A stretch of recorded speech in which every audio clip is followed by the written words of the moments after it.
Hello বন্ধুরা, আজ গলদা চিংড়ির একটা রেসিপি নিয়ে চলে এলাম। যদি তোমাদের রেসিপিটি ভালো লাগে তাহলে অবশ্যই লাইক দিয়ে দেখার অনুরোধ রইল। আর বন্ধুরা, চিংড়ি মাছ তো তোমরা সকলেই পছন্দ করো, দেখবে এই রেসিপিটি তোমাদের সকলের ভালো লাগবে। নতুন পুরনো সকল বন্ধুদেরকে অসংখ্য ধন্যবাদ জানিয়ে আমি আজ শুরু করছি চিংড়ি মাছের রেসিপি। আমি চারখানা গলদা চিংড়ি খুব ভালো করে ধুয়ে পরিষ্কার করে নুন, হলুদ এবং লঙ্কার গুঁড়ো মাখিয়ে 10 মিনিট রেখে দিয়েছিলাম রেস্টে। তারপর বন্ধুরা তোমাদের আমি ভেজে দেখাচ্ছি। দেখো, মাছগুলো কিন্তু আমার ভাজা হয়ে গেছে। আমি এবার এগুলো তুলে নেব। একটা মশলা তৈরি করে নিয়েছি। দেখো, 2খানা পেঁয়াজ, 4-5 কোয়া রসুন, আদা, একটা টমেটো আর কাঁচা লঙ্কা এবং শুকনো লঙ্কা দিয়ে আমি এই মশলাটা তৈরি করে নিয়েছি মিক্সিং জারে পেস্ট করে। দেখো, মাছ ভাজার পর যে তেল রয়ে গিয়েছিল তার মধ্যে আরও কিছুটা তেল দিয়ে আমি এবার ফোড়ন দিয়ে নিচ্ছি। তেজপাতা, শুকনো লঙ্কা, এলাচ, দারচিনি। কয়েক সেকেন্ড নাড়াচাড়া করে আমি ফোড়নটা খুব ভালো করে দিয়ে নেব। দেখো বন্ধুরা, 2খানা আলু আমি কিউব করে কেটে রেখে দিয়েছি, সেই আলুগুলো দিয়ে এবার ভেজে নেব। আমি কিন্তু আর এখানে পেঁয়াজ ইউজ করব না, যেহেতু আমি 2টো পেঁয়াজ মশলার সাথে পেস্ট করে নিয়েছি, তাই এখানে আর পেঁয়াজ ইউজ করলাম না। নুন, হলুদ পরিমাণ মতো দিয়ে আমি আলুগুলো এবার ভালো করে ভেজে নেব।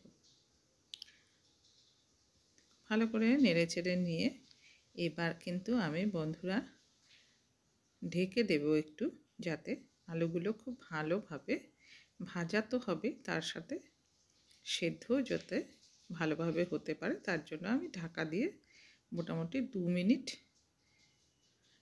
রান্না করে নিচ্ছি। একটা বাটিতে মশলা তৈরি করে নিয়েছি। রেড চিলি পাউডার পরিমাণ মতো দিয়েছি, ধনে গুঁড়ো আর জিরে গুঁড়ো। আর এই মশলাটা তো আমি তোমাদের আগেই দেখিয়েছি। রান্নার পরিমাণ অনুযায়ী মশলা তৈরি করে নিতে হবে। দেখো বন্ধুরা, আলুগুলো কিন্তু আমার ভাজা হয়ে গেছে। জিরে, ধনে, লঙ্কার গুঁড়ো যে মশলাটা আমি বাটিতে করে নিয়েছিলাম, সেই মশলাটা আমি দিয়ে দিলাম। এরপর আমি মিক্সিং জারে যে মশলাটা তৈরি করেছিলাম সেই মশলাটা দিয়ে দিলাম। খুব ভালো করে আলুর সাথে মশলা ফ্রাই করে নেব। মশলাটা খুব ভালোভাবে কষিয়ে নেব। মশলা কষানোর উপর রান্নার টেস্ট নির্ভর করে, এটা তো তোমরা সকলেই জানো। দেখো বন্ধুরা, মিক্সিং জার ধুয়ে আমি কিছুটা জল মশলার মধ্যে দিয়ে দিলাম। এবার মিডিয়াম ফ্লেমে রেখে আমি মশলাটা খুব ভালোভাবে কষিয়ে নেব। বাটিতে আমি 2 চামচ দুধের সর নিয়ে নিয়েছি। দেখো বন্ধুরা, সর আমি খুব ভালো করে ফেটিয়ে নেব। দেখো, আমি খুব ভালো করে নেড়েচেড়ে ফেটিয়ে নিচ্ছি। এবার মশলাটা যখন অনেকটাই ফ্রাই করা হয়ে যাবে, তখন আমি এর মধ্যে এই দুধের সর দিয়ে আবারও খুব ভালোভাবে মশলা কষাতে থাকবো। দেখো বন্ধুরা, আমি এবার দুধের সর দিয়ে দিলাম। খুব ভালো করে নেড়েচেড়ে নিয়ে এবার পুরো মশলাটা আমি কষিয়ে নেব। তাড়াহুড়ো করলে কিন্তু চলবে না, মিডিয়ামে রেখেই মশলাটা খুব ভালো করে কষিয়ে নিতে হবে।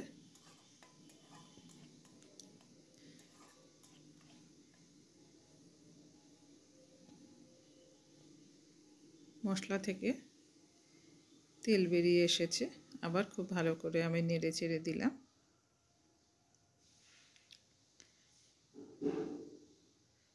মশলা ভালোভাবে কষানো হয়ে গেলে আমি এর মধ্যে দিয়ে দেব পরিমাণ মতো জল।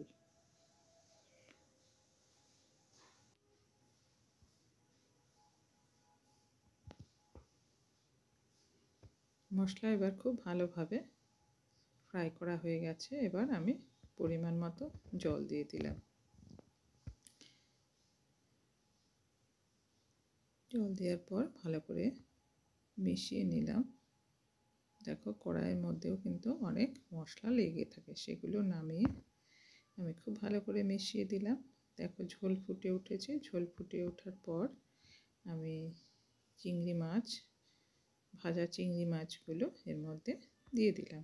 এবার কিন্তু আমি একটু ঢেকে রান্না করব, কেননা মাছগুলো তো অনেকটাই বড়, মাছগুলোকেও সেদ্ধ হতে হবে। সেই জন্য আমি ঢেকে মোটামুটি 3 মিনিট মতো রান্না করে নিয়েছি। 3 মিনিট পর আমি খুলে তোমাদের দেখাচ্ছি বন্ধুরা। রান্নাটা কিন্তু আমার হয়ে গেছে। এবার গরম মশলা পাউডার দিয়ে দিলাম 1/4 টিস্পুন।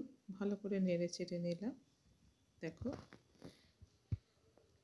আরও 1 মিনিট রান্না করে নেওয়ার পর আমি তোমাদের দেখাচ্ছি রান্নাটা কেমন হয়েছে।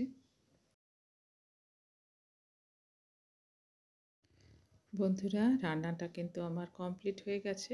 দেখো দেখতে যেমন অসাধারণ হয়েছে, কালারটা সেরকম এটা খেতেও দুর্দান্ত হয়। আমি একটা প্লেটে সার্ভ করে তোমাদের দেখাচ্ছি।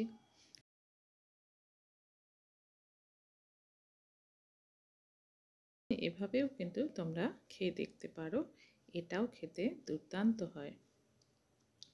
নতুন পুরনো সকল বন্ধুদেরকে জানাই অসংখ্য ধন্যবাদ। তোমরা সবাই ভালো থেকো, সুস্থ থেকো। আর নতুন বন্ধুরা ভালো লাগলে অবশ্যই আমার চ্যানেলটি সাবস্ক্রাইব করে আমার পাশে থেকে যেতে পারো। পাশে থাকা বেল আইকন প্রেস করে দেবে, তাহলেই আমি ভিডিও আপলোড করার সাথে সাথেই তোমাদের কাছে নোটিফিকেশন পৌঁছে যাবে।